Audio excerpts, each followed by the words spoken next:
Hello and welcome to our FAQ video. We are going to start with introductions and then we will jump right into our topics. So I'm Lori Christensen and I am a health science teacher and CTE coordinator in Madison, and I am the SDACTE president this year. Hi guys, I'm Bobby Jo Donovan. I am an academy coordinator and CTE coordinator from Rapid City Central, and I'm your president-elect. Hi there, I'm Lanessa Keene from Lee Deadwood High School, and I am the SDACTE past president.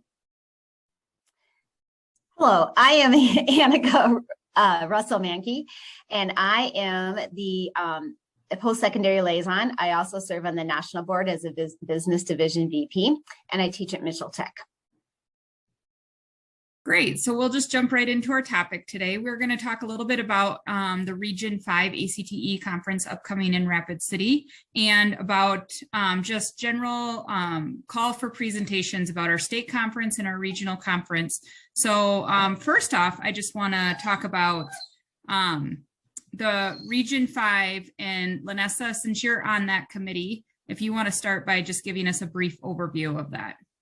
Yep. So Region 5, of course, is comprised of 11 states out of our national organization, most all of which are along that western half of the United States, which does include Hawaii and Guam and America Samoas.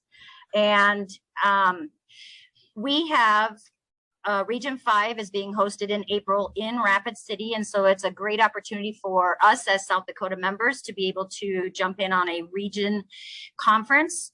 We've got some local and regional speaker, well, not regional, but we've got some local speakers from across the state that will be keynoting. We actually have, instead of one general keynote, we have a keynote every day of the presentation. And we also have some excellent breakouts, and the tours are going to be focusing on, we've tried to hit on almost every single cluster. Wouldn't you say that's true, Annika?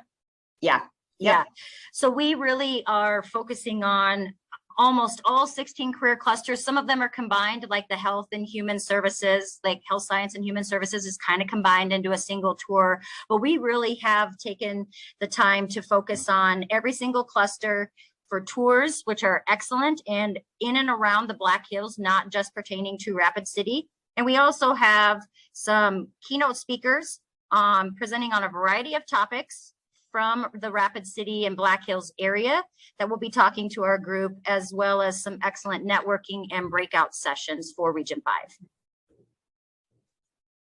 5. So I think, Bobby Jo, you're on that committee too, right? Do you want to just tell us a little bit about the tours that we have going on? So there's, I believe it's 5 to 7 different tours, I believe is what it is. And they go in lots of different areas.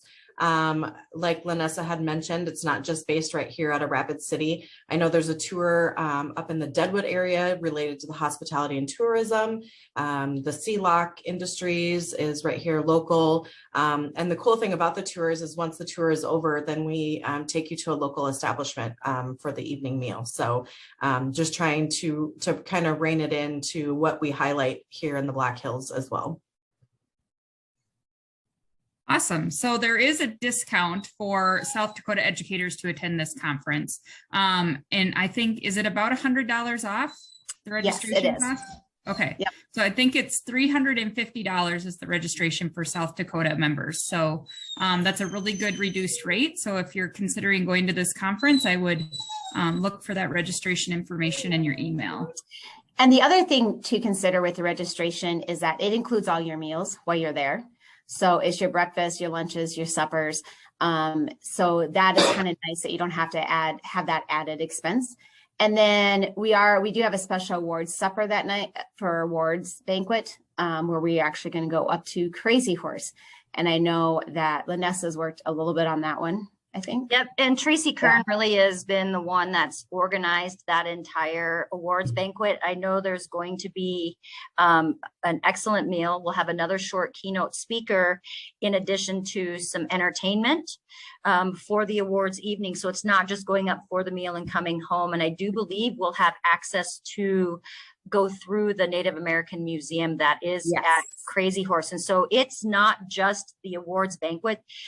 the Region 5 Planning Committee really focused on making it an entire experience for the evening. It's all focused on the attendee experience, not just the meal and the awards. And so I'm really excited because I think it looks really interesting and something that we've not seen before. Yeah, so we've never had a Region 5 conference that's ever done that. So that's kind of it's a cool experience, and who knows, maybe they'll continue doing something like that as we go on, but yeah. Another highlight is on the very first day of the conference, we're going to have a fun activity down in Main Street Square here in Rapid City, a scavenger hunt along with a meal at a local establishment that will just be a great activity to kind of get to know a little history about right here in Rapid City. Yep. Awesome. And I don't know if we mentioned it, but the dates of that conference are April 6th through the 9th, which is a Wednesday to a Saturday upcoming here in a couple months. So thank you, ladies, for all of your hard work on the committee to get Region 5 up and going. And I think it's going to be super fun out there in Rapid City.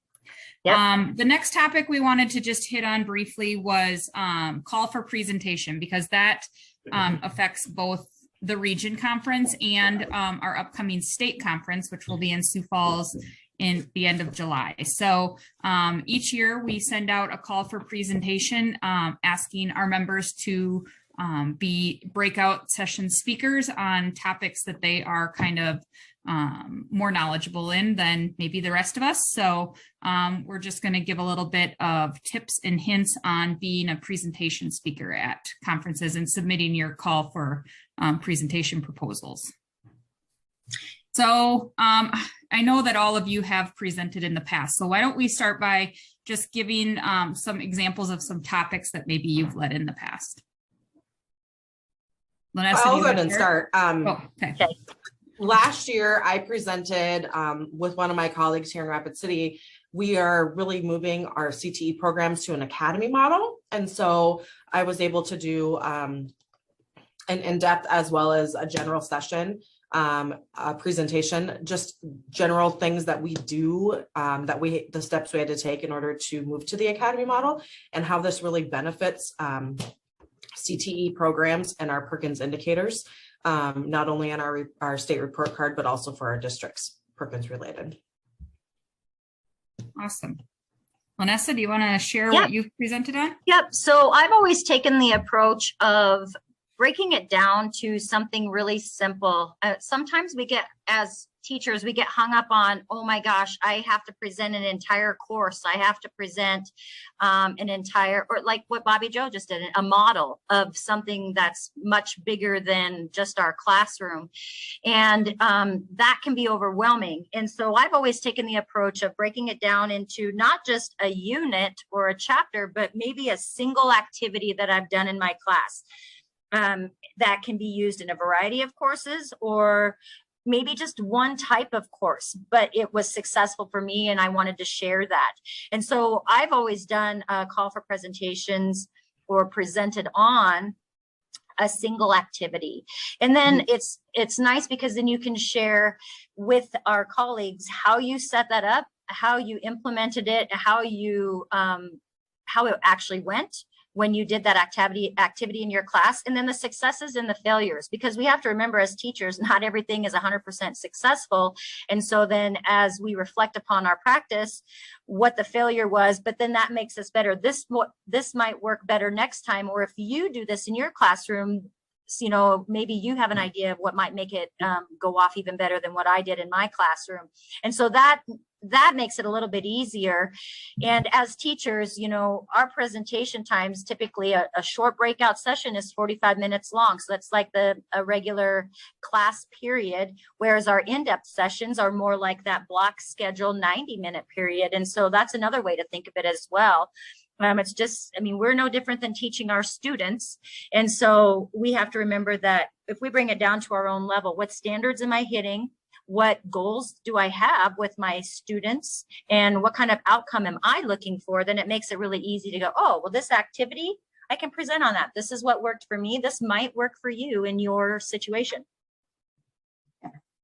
Awesome. I think that's great. Yeah. I mean, it's just as you're doing things throughout the year, you can think of, you know, that worked really well, or that actually ended up to be a really good idea or successful tactic in my classroom, and maybe I should do a workshop on that and just kind of keep those ideas in the back of your head. Yep. Annika, how about you? I have done several different kinds of presentations. Some have been what I'm doing in my classroom. I kind of like Linessa has said, a lot of times we feel like everyone knows what we're doing or everyone's using the technology the way they are. But sometimes there's a different way to do it, and we just need to share that. And then I have done some leadership ones too, kind of more when I was president of SDACTE, I did some leadership sessions, but a lot of them, I think, just think about what you do in your classroom. You don't have to be a total expert in anything, but a lot of times we all do something that is unique from anyone else, and our kids love it and they learn from it, and we just don't be afraid to share it. That's kind of, I know that's intimidating for a lot of people. The proposal form is intimidating for a lot of people, and really it's not that bad. Just think about what you want to share with them. And then also you can have one that is more of a, if you have a topic, it can be more of a sharing one. You could, talk for 30 minutes and then have a discussion of how other people have done this or questions that they have and those kind of things. Right. Yeah, I totally agree. I feel like some of the best workshops that I go to are the ones that are more of a share session than a necessarily sit and talk at you type of session, where you can bounce ideas, tell what's working best in your room. And, I think that's a good way to approach it as a speaker, is just to know that you're not an expert, but you have some cool things that you can share, and just hope that some people come to your session that can share with you too. So, or invite some people to your session that can share also. Right. Sorry about my dog in the background. That's okay. I think the other thing that the dog is mad at me. So the other thing, when you're thinking about presenting, we feel like we have to do it very specific to our content area, and that's not necessarily the case. No. It can be very general. If you're going through evaluation year and you somehow mastered or feel comfortable or feel really proud of what you've done with your SLO or something like that, that's a great thing to share, because I continually hear from teachers how they're struggling with this or that, something like your SLO or your evaluation process. And even though every school does it a little bit different, there again, you can take that activity and modify it, or give ideas on how to expand on your evaluation and so forth. So.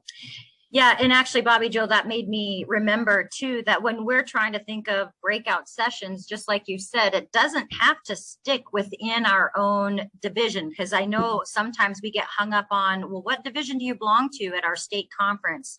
And that's not necessarily the case. You don't have to present on a topic that's specific to your content area or cluster area or division area, because sometimes what we do can be cross cluster and cross divisions. One example is I do internships.